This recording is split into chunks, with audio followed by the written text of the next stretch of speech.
This is a production of Cornell University. So basically, I like to set the stage first.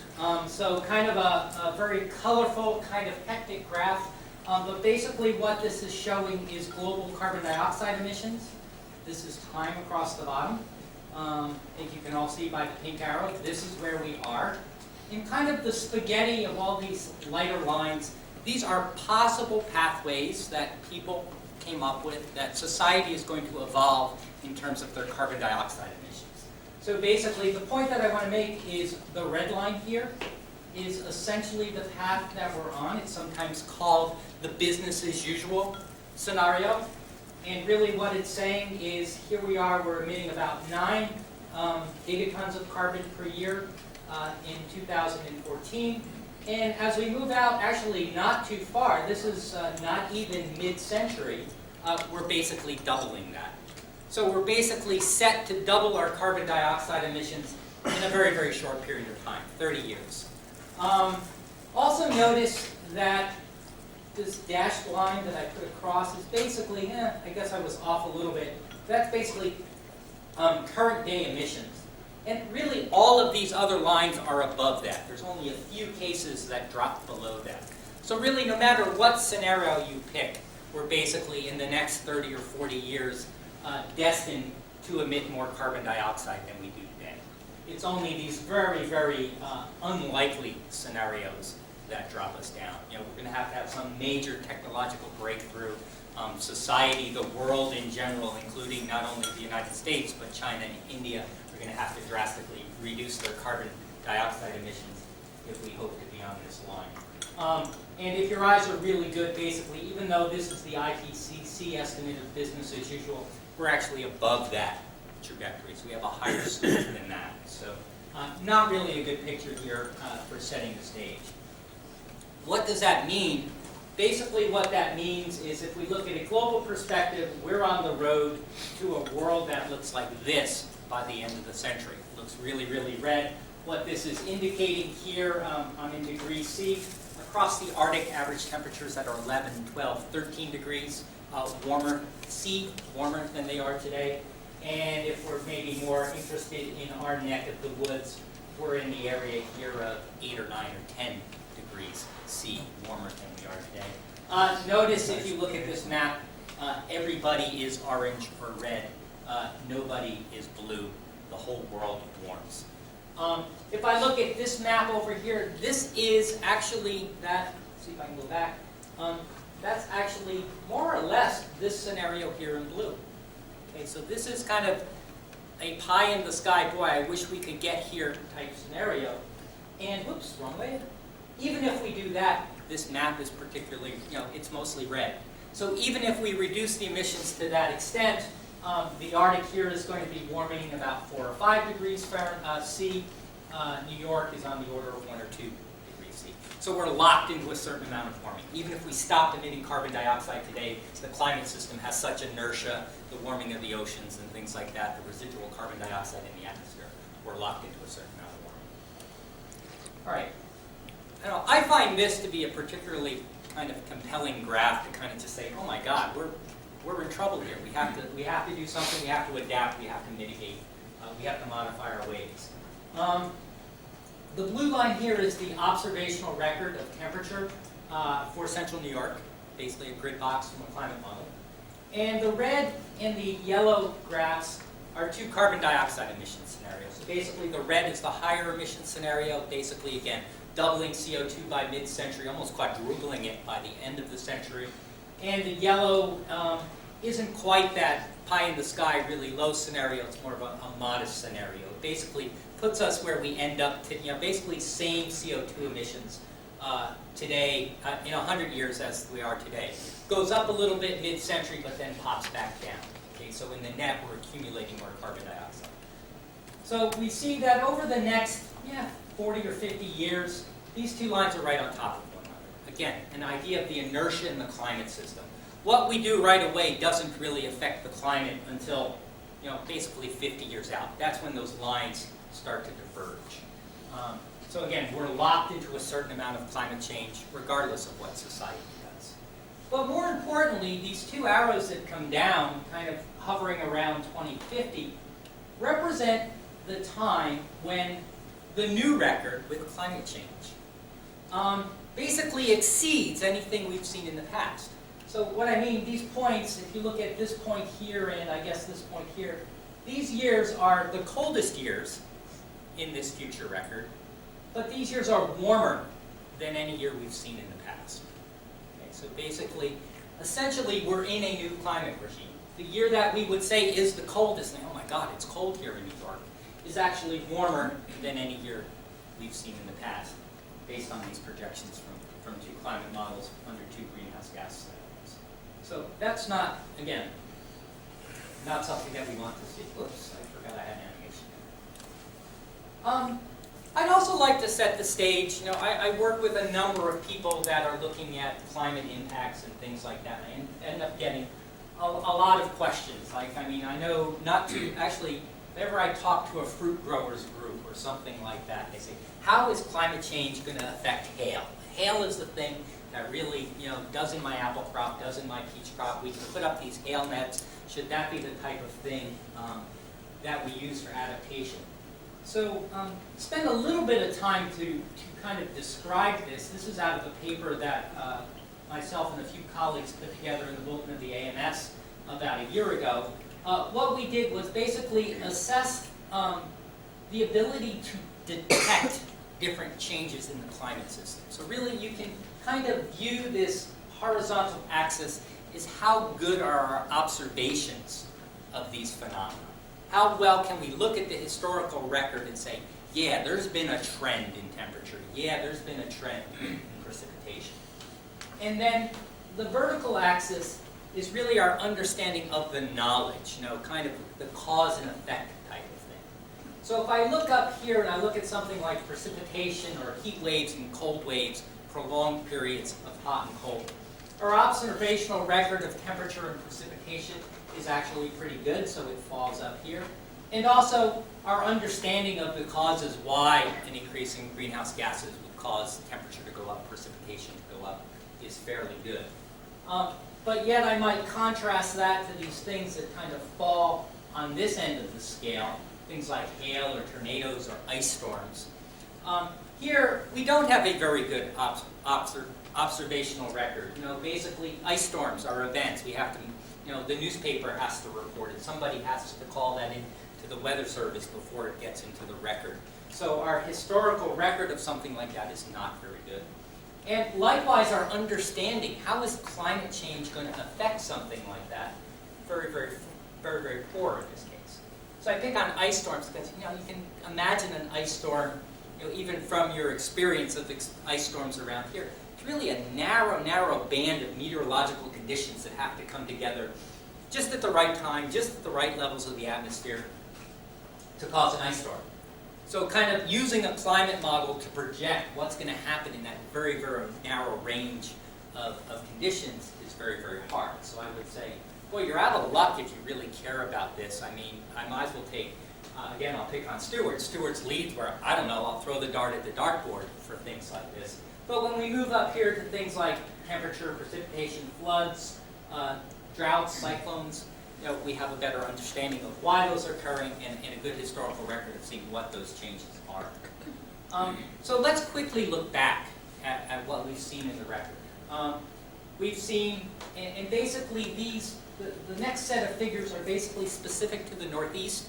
They come out of the National Assessment, which has a chapter specific on the Northeast. So if I look at average temperatures, no matter what season we're in, we have a trend. It's a statistically significant trend in warming. If I pick on winter, basically what we've seen is about a quarter of a degree Fahrenheit trend per decade. So basically over the 100 years that we've had, we've seen about 2.5 degrees Fahrenheit warming already. The biggest trend is in winter. So the most warming we've seen over the last 100 or so years has been in the winter. If we look at extreme heat, so this is a metric of 4-day average temperature, the 5-year return period, so like the 98th percentile or something like that. Not too interesting. Extreme heat has not changed very much in the Northeast. I can't tell you we have more heat waves. The observational record doesn't support that. If I look at the opposite side, same type of metric but for cold spells in winter, and here again, a fairly substantially statistically significant downward trend. So this idea of winter warming being more pronounced than summer warming. If we look at the frost-free season, again, a statistically significant trend. Almost over this period of time, at least a week of lengthening of the growing season. And we'll see in the projections that this is going to even get longer than that. You know, we can have quite a nice growing season if climate change plays out, or when climate change plays out. We look at total annual precipitation, again, a statistically significant upward trend. Kind of looking at this, you know, kind of, again, it's a precipitation anomaly in inches. So we've increased over this 100 years on the order of 4 or 5 inches. That's about 10% if we figure Ithaca gets about 40 inches of rain a year. Where it really gets interesting, at least in my mind, and a lot of my research is focused on this, is extreme rainfall. Okay? So even though we have a subtle increase in rainfall, but what really changes is the character of how that rainfall comes. So again, kind of an index, so don't get too upset by the seemingly small numbers here. This is a derived value. But we have a very significant, actually almost, if you look at the numbers just in their magnitude, almost a doubling of extreme precipitation events across the Northeast. So this is, you know, this is the 5-year return period daily precipitation. It's about a 3-inch rainfall. So basically we can expect the frequency, or we've seen the frequency of 2, 3, 4-inch rainfall events nearly double over the last 100 years. I work with Bill Fry a little bit, and I know Bill is always interested in humidity. So again, not the greatest graph, but from some work a postdoc and I have done. Basically, if we look, this is spring. This is daytime hours. This is nighttime hours. This set of graphs are temperature. So temperature goes up everywhere, basically. And the big dots that kind of have the black borders around them are statistically significant trends. So kind of the size of the dots represent the magnitude of the trend, but if you look at the ones that have kind of the black circles, if your eyes are good enough, those are statistically significant. So pretty much red dots over the entire country, most of the northern tier, statistically significant. Spring day, spring night. Middle graph is dew point. So you can think of dew point as really a measure of the actual amount of vapor that's in the atmosphere. It's essentially grams of water vapor in the atmosphere. And even, whoops, going back. And even here, primarily red dots everywhere, and most of them, at least in the northern tier, statistically significant. So the actual amount of vapor in the atmosphere has gone up. Relative humidity, in the last column, is just that, it's relative. It's how much vapor is in the atmosphere relative to what the atmosphere can hold. So hopefully most people in class, in here, realize, and I know Trevor will learn this very quickly because he's in my thermo class, that as we heat the atmosphere, it can hold more water vapor. So it takes more water vapor to saturate it. And that's what relative humidity is measuring. It's measuring the ratio of the amount of water vapor that's in the atmosphere to the amount that the atmosphere can hold before it saturates.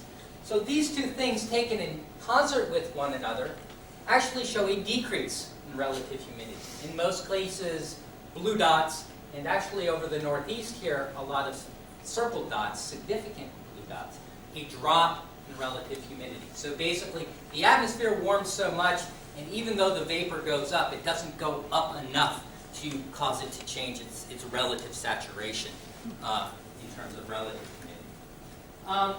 We kind of see the same thing in spring, maybe as we go to the relative humidity column, a little bit different. Not much going on at night here, and some spurious, actually positive trends across the Northeast. So kind of, it's an observational study. Don't ask me why that happens in that case. A lot of evidence for what might go on here in the Midwest in terms of this, in terms of the increase in irrigation and crops, so adding another source of moisture perhaps to the atmosphere.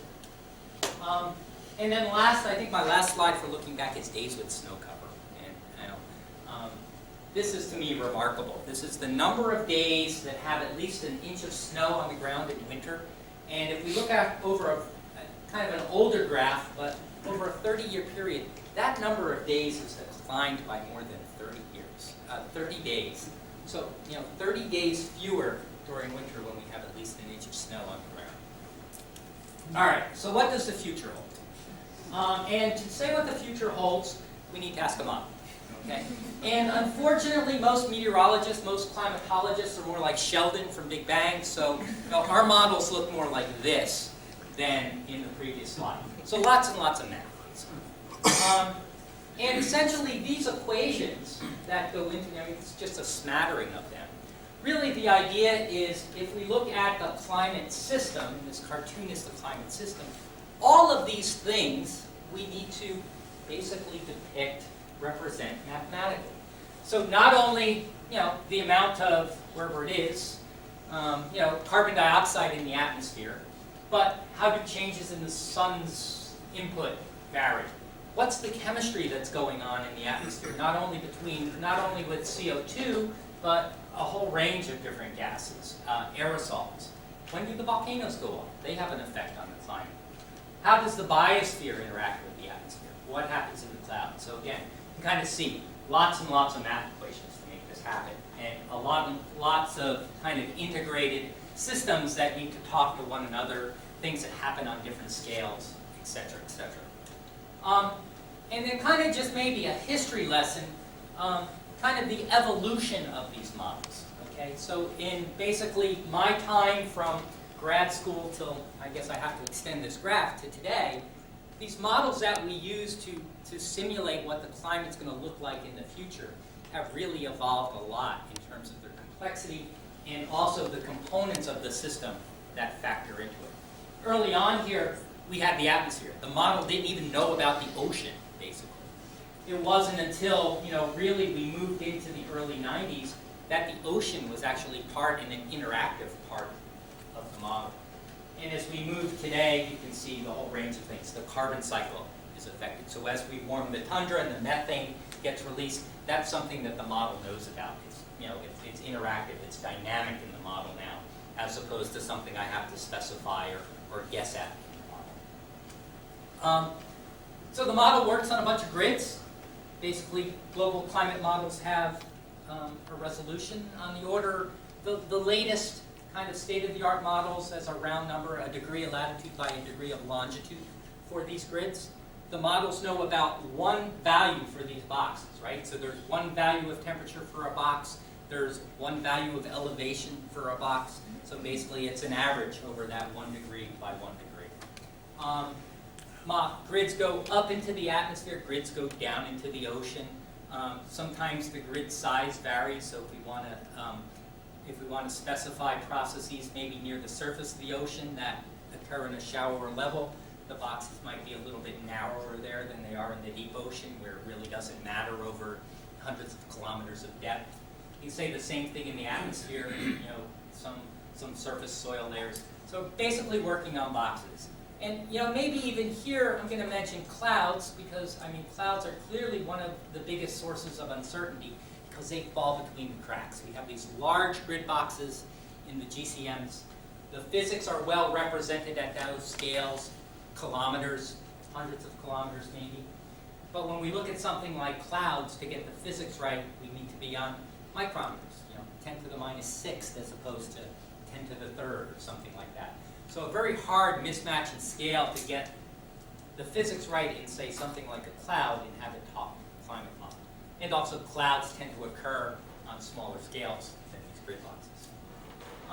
So kind of to put this into perspective, in this graph, I think we're going to come back to this graph, but look at the red dots. So basically, if this is the United States, in a typical climate model, the big red dots are the grid points. So there's essentially one, maybe you can argue 2 grid points over the state of New York.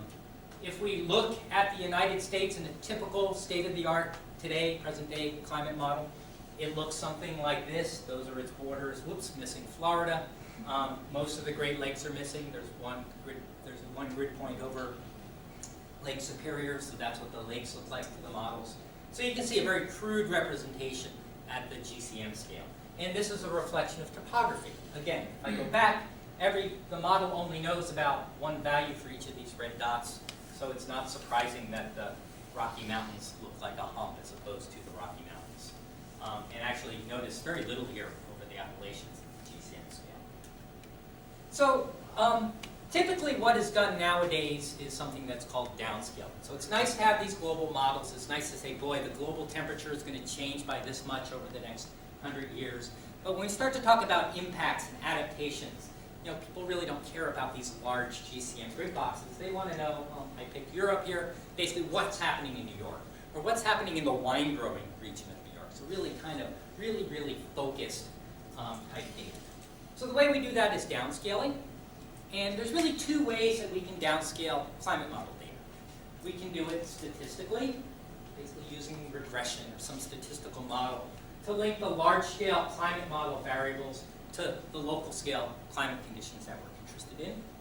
Or we can do it dynamically. We can use a finer resolution model. We can feed the data from a large-scale climate model into a finer scale, what we call RCM, is a regional climate model, and let actually the physics do that. Both have their strengths and weaknesses. And really state-of-the-art is I can't tell you one is better than the other. There's probably some reasons why you want to do it statistically. There's other reasons why you want to do it dynamically. So it really just depends. Neither of these have really evolved enough to say, yep, boy, you would think maybe doing it dynamically is the better way to do it.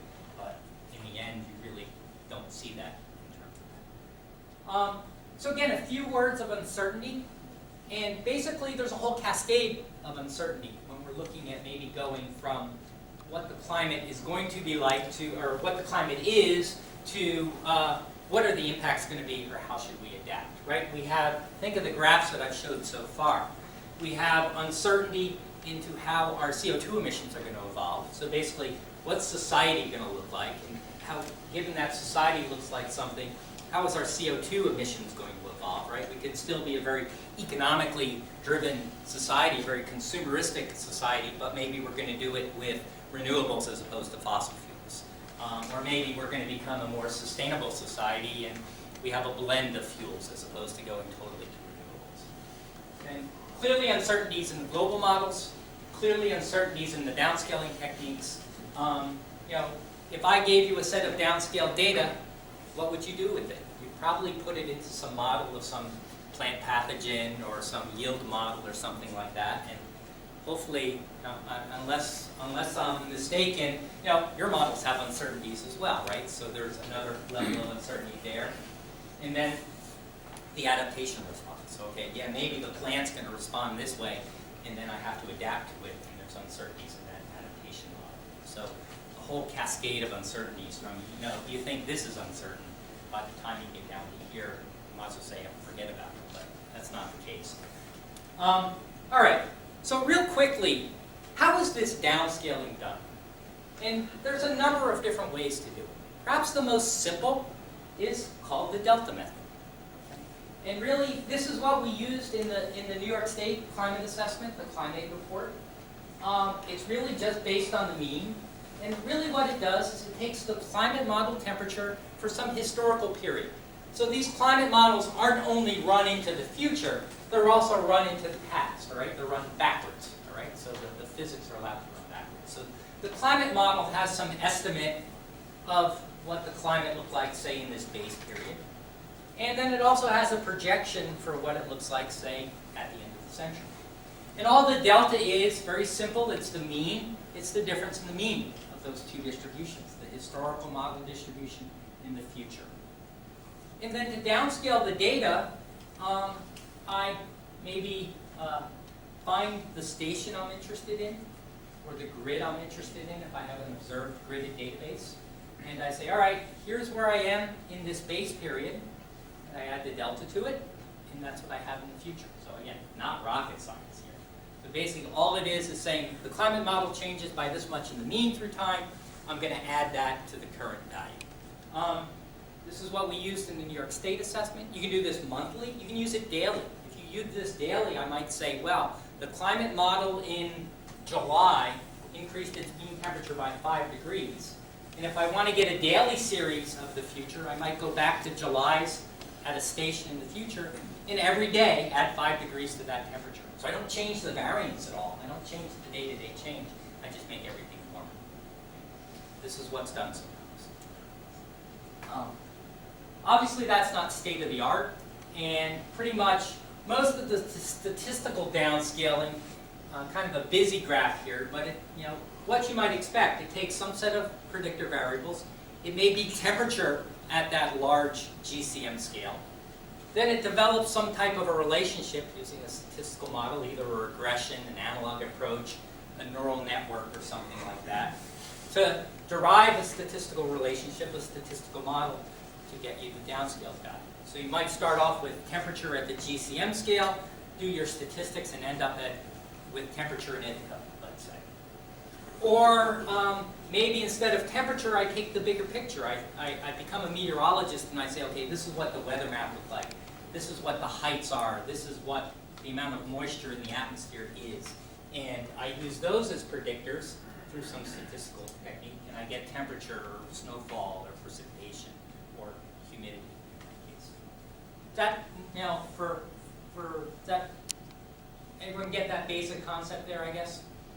All right, and then the last way to do this is dynamically. So really here, we have our model at the GCM scale. We have our finer resolution regional climate model. It has some boundary.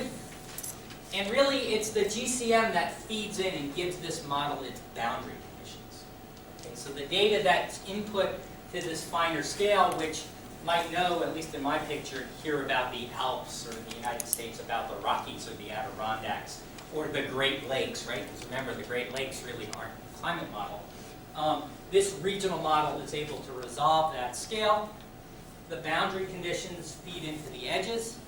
Kind of keeps it, is the Northeast in a trough? Is the Northeast in a ridge on a given day at the large scale? And then how does that play out at the finer scale?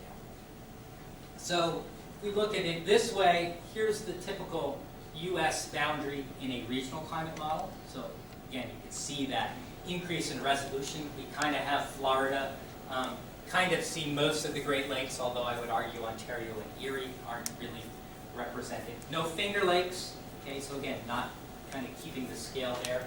And you can obviously see a lot more definition of the Rocky Mountains, and kind of hard to see here, but also an indication of the Appalachians. So again, it's getting that physics right? We can solve the physics of what's going to happen with changes in elevation and things like that much better on a much finer scale here than we might have in the global sense. All right, so no matter what we do in terms of downscaling, we're not going to get it perfect. So there's bias. So this is an example of bias in actually some downscale extreme rainfall that we're working on. So this is dynamically downscaled. Each of the colored box plots represent a different combination of a global model and a different regional model. And basically what I'm trying to predict here, I think it's the 100-year storm actually in terms of rainfall. And you can see some combinations do pretty pathetically. They're 25 or more % lower than they should be. Some combinations are spot on, okay, in the mean. The width of the box plot represents how well do these models work for about 150 stations in New York. So the scale of these box plots are New York, and basically the spread represents how well can these downscaling techniques represent the changes in extreme rainfall at all of these stations. So again, even though these might look pretty good in the median, on average no bias, there is a fair amount of spread in the box plots, on the order of maybe 10%. Here's a different approach, same type of thing, but with an analog approach, a statistical approach. And you can see here might be an example where you might argue, boy, those look a lot better in this case. They're a lot more close. The bias tends to be less. The spread of the box plots, particularly with this statistical method, seems to be a little bit less. It kind of gives you an idea of, I think, not only the uncertainty in doing this, but also that really no one way is better than the other in this case. And we have to look at a number of different ways to kind of come up to say what kind of downscaling am I going to use for this parameter. So here is the latest state-of-the-art downscaled temperature projection for the Northeast It's a NASA product. It downscales the climate of 2100 in July at 800 meters. So if I said, boy, should I, you want to use this product in your research, what would you say? Is this like state of the art? Or I'm going to say, or is it, buyer beware?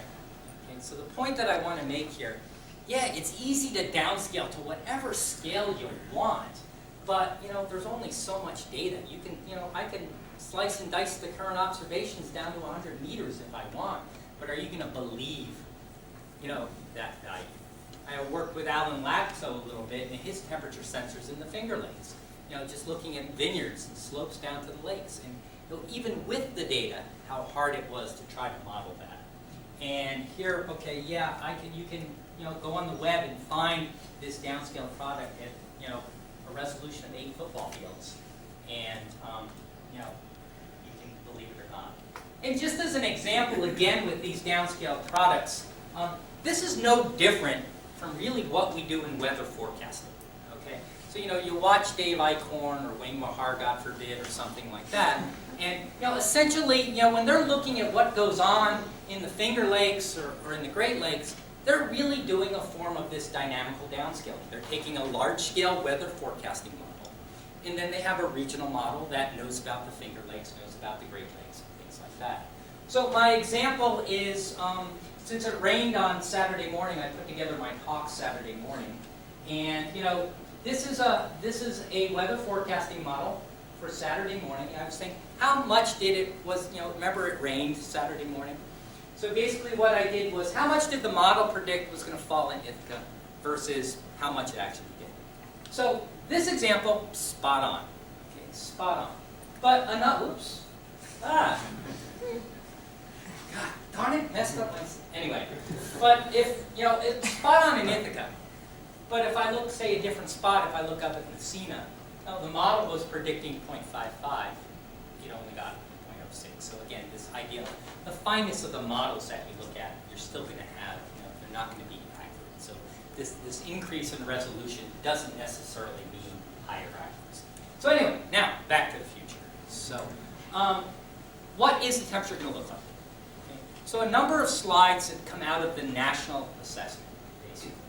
And a lot of them are laid out sort of like this, where the slides on your left labeled A2 are a high emissions scenario. It's really that business as usual scenario, where we double CO2 over the next 50 years, quadruple it over the next 100 years. The B1 scenario is a lower emissions scenario. It's one where we kind of peak emissions mid-century and then come back down so that by 2100 we're about where we are today, about 8 or 9 gigatons of carbon per year in the atmosphere. And then the row across the top is mid-century, kind of the period from 2040 to 2070, and then the bottom is the end of the century, 2070 to basically 2100. So if we look across the Northeast, the big contrast, mid-century, again, doesn't matter really what we do in terms of emissions. End of the century matters a lot. A lot of red in the high emissions, not a lot in the low emissions. This big, the bright red here, essentially switching back and forth in units. I'm sorry, that's a pitfall of doing meteorology. You're on the order of 8 or 9 degrees Fahrenheit warmer at the end of the century than we are today, average temperature. By mid-century, maybe about 4 degrees Fahrenheit warmer than we are today. Under the low emission scenario, a little bit better, maybe about 2 versus maybe about 5 there.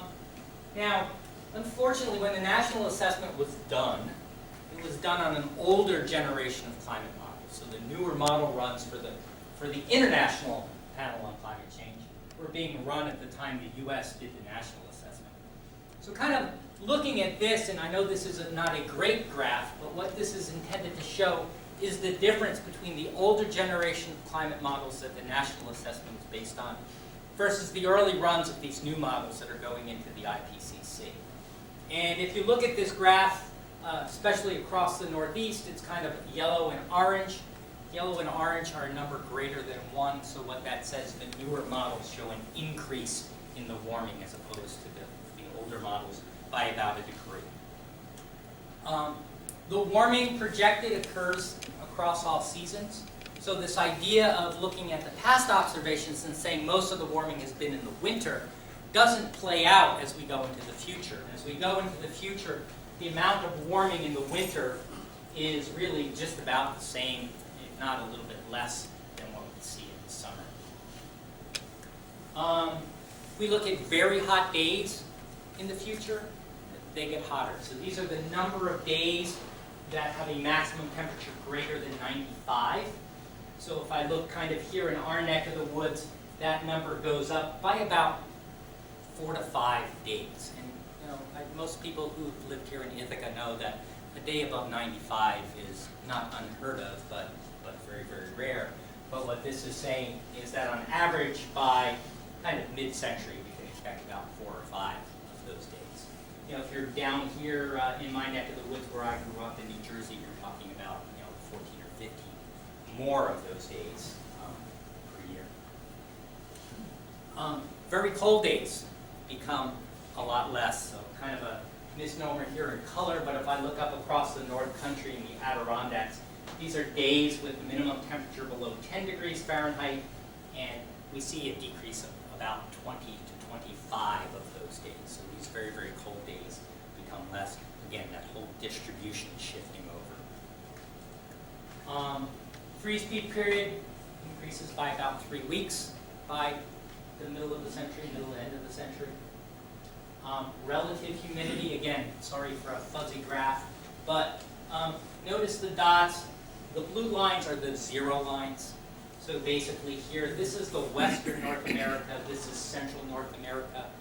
Sorry, the study that I swiped and didn't reference for this didn't do anything in the Eastern U.S., but as you can see, most of the projections across a range of changes in temperature are again showing decreases in relative humidity. The idea is the temperature continues to go up and the absolute level of moisture continues to go up, but they don't match up and you end up with relatively lower RH. These are average rainfall, so rainfall goes up by about 5-6% go through the century. It gets even worse in the new generation of climate models, actually goes up by about 10% more than the older generation was showing. Interesting though, the majority, the lion's share of that increase is winter.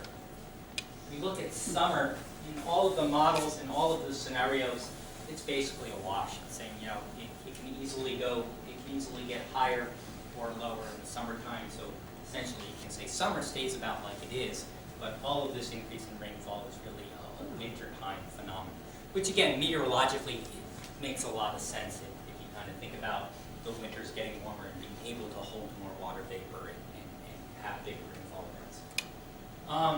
We look at these extreme rainfall events, like 2-3 inch rainfall events, and the frequency of these go up actually tremendously across New York State. We're seeing a percent change on the order of 25, almost 30% in some cases. I really think this idea of extreme rainfall playing out is a big impact for not only the Northeast, but particularly New York in that case. Again, this is some of our work, and it's actually showing the 100-year storm. Basically, the amount of rainfall you would expect to see in the 100-year storm. 100-year storm for Ithaca is about a 6-inch rainfall in a day, and what we're projecting kind of by the end of the century is for that to go up on about 40%. So, a 100-year storm, 40% more rainfall. If you do that the other way around, a storm you would expect to occur now every 100 years occurs about every 60 or 50 years. So a big change in the frequency of these events. Dry period length. You often hear that we're going to have more short-term drought.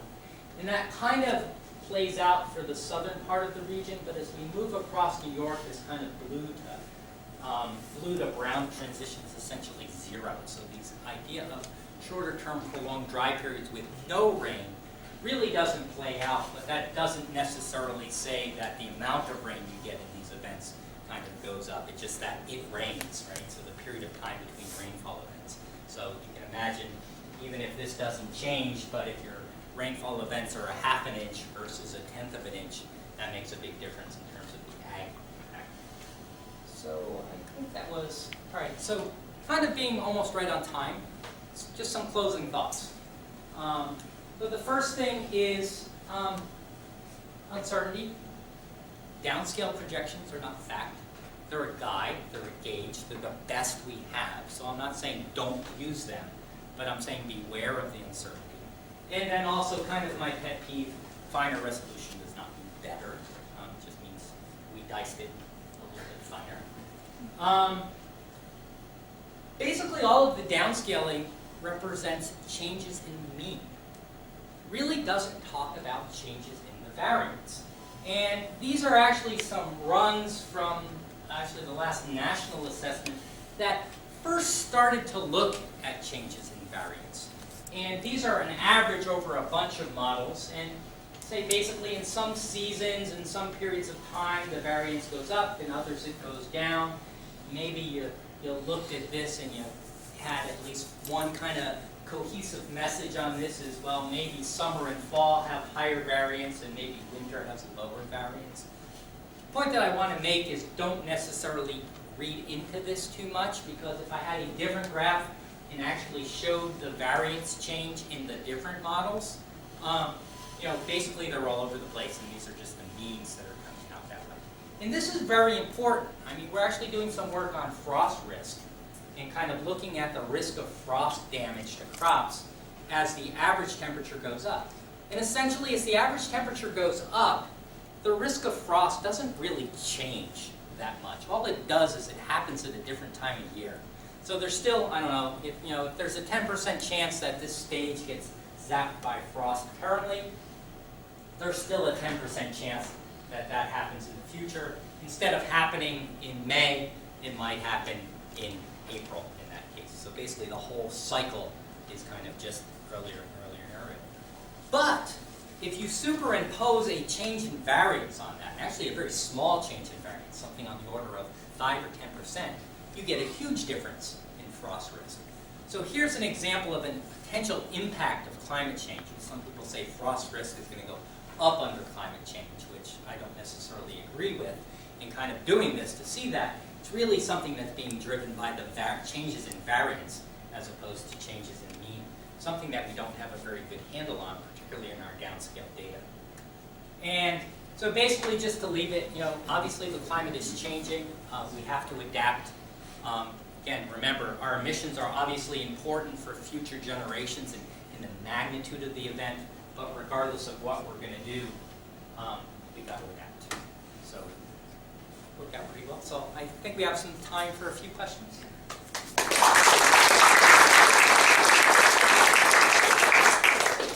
This has been a production of Cornell University, on the web at cornell.edu.